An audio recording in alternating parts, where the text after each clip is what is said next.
He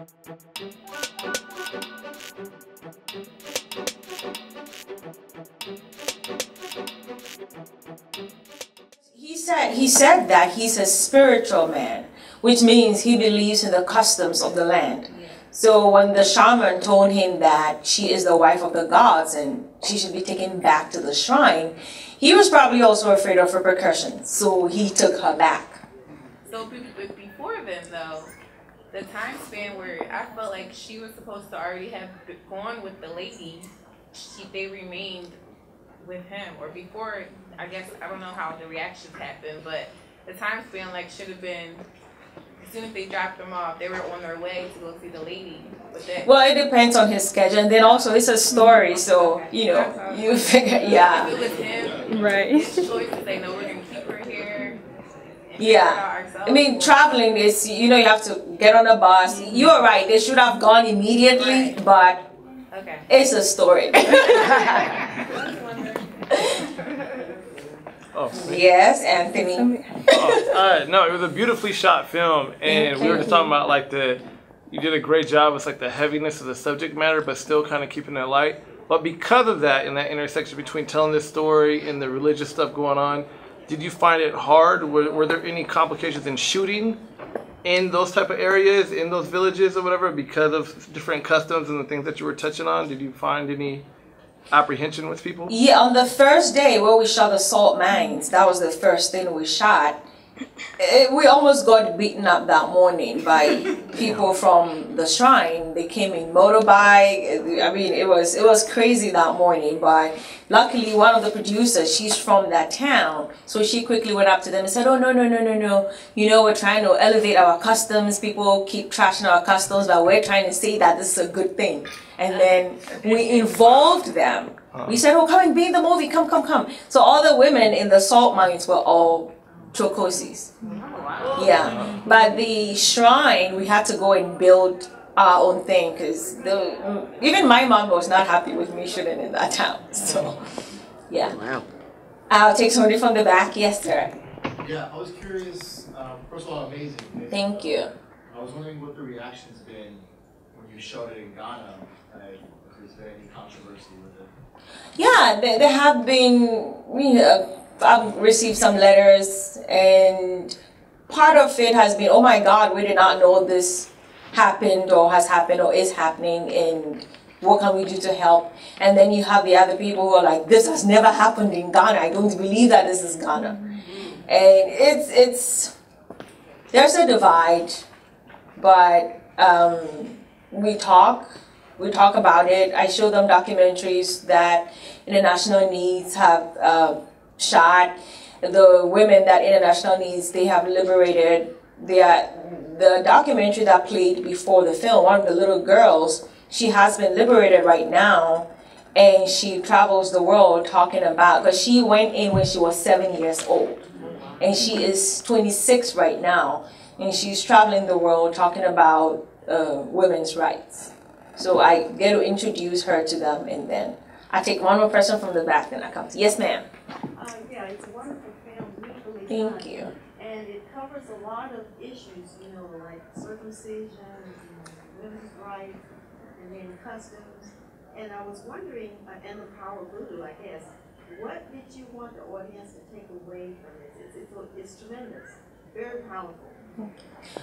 One, to tell the story of these women. Two, to show, I mean, it's not exactly positive, but I'm from Ghana, and I live in America, and I work in the industry here, and one thing that I've never been a big fan of that Hollywood does with Africa is the poverty and HIV porn. It's not something, that is not the Africa that I know. I mean, it's not perfect, but there are human stories there as well. It's not always kids wielding machetes and guns. That's not us. That happens once in a while. And it's not happening forever, thank God, and it's not going to happen again. But I wanted to show a different Africa, my Africa, which is human beings. Daily problems that everybody faces. We all wake up to these same struggles every day, and I wanted to show that side of the continent. And then also, I wanted to expose the courage of these women, because people do not know that there are a group of women who exist in the world who shoulder the burdens of others in a completely different way, like these women do. You did an excellent job. Thank you.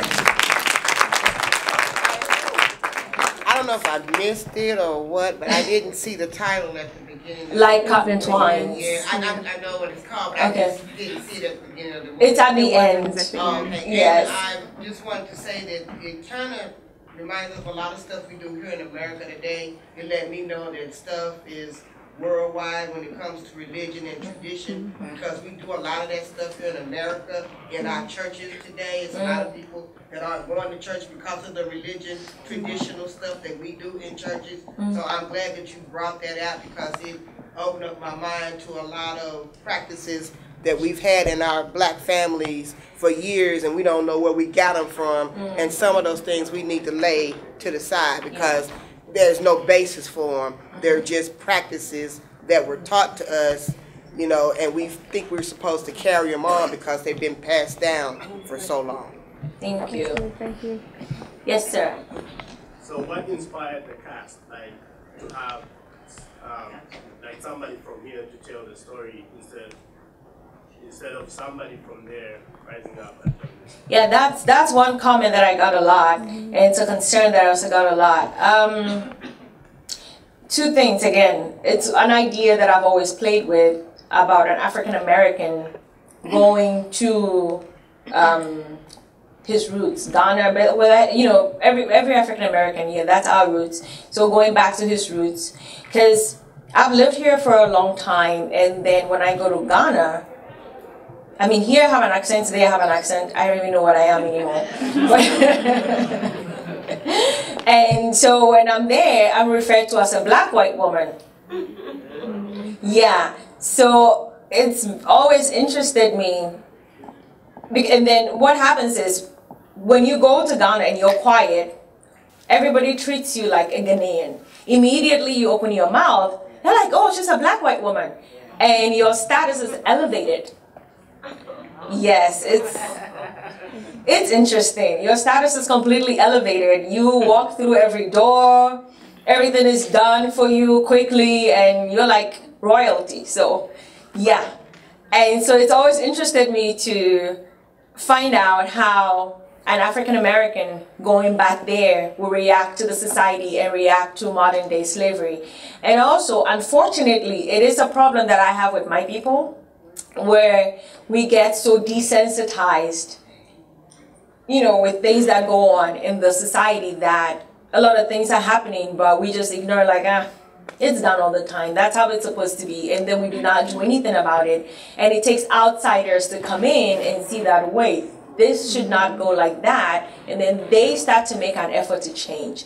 So it is also a message to my people saying that, hey, you cannot wait for somebody to come from outside to fix it for you when you have the resources and the power and the ability and the know-how to fix it yourself. Let's take one more. One more. I have a question. Okay, then. I was, when I lived in DC, I lived with a Cameroon family. Okay. Who took care of me when I worked there. Obviously, you have a Ghanaian connection. But did you also look at other countries like Cameroon, where this also occurs? I did not look particularly at Cameroon, but I looked at Benin and Togo and Nigeria. Okay. Yes. And then what are your plans? I know it's showing here at the festival, but what other plans do you have to get in front of decision makers about how to write the awards process and marketing it? Because it's really important. Thank you. To make everybody See it. Yeah, we're very proud and honored to say it's traveled festivals all over the world. We've been in India, Sweden, so multiple festivals here in the States, and it is in distribution right now with the Urban Movie Channel. Please sign up on www.urbanmoviechannel.com. It is the home of African American cinema. All the films that you hardly see anywhere, you will find it on there. So subscribe. It is our Black Netflix. It is the place to be. So subscribe, go there, and you will watch. You can get to see it. It's also on, if you want a DVD copy, it's on Amazon, Walmart, everywhere. Thanks to Urban Movie Channel. Right. Awesome. Thank you All right, so much. Let's give them Okay, I'll take one question from her. I'm sorry. Me? Hello, thank you so much for this. Yes. Thank you so much for this movie. I want to know how was the actors' preparation for the film. For Jay, he was pretty much in character because he's African American going to Africa, and so he was in character. We did a lot of research on Trokosi for him, but it was good that he went in not knowing too much because his character was supposed to go in not knowing anything about it. So it was organic for him. The little girl, I worked with her previously on a TV show, so I knew her potential. So we had rehearsals for about 3 months before I got to Ghana, and then we started shooting. Yes, and we held an audition in Ghana to get the rest of the people. Yeah. www.urbanmoviechannel.com. All right, let's give him a hand, guys.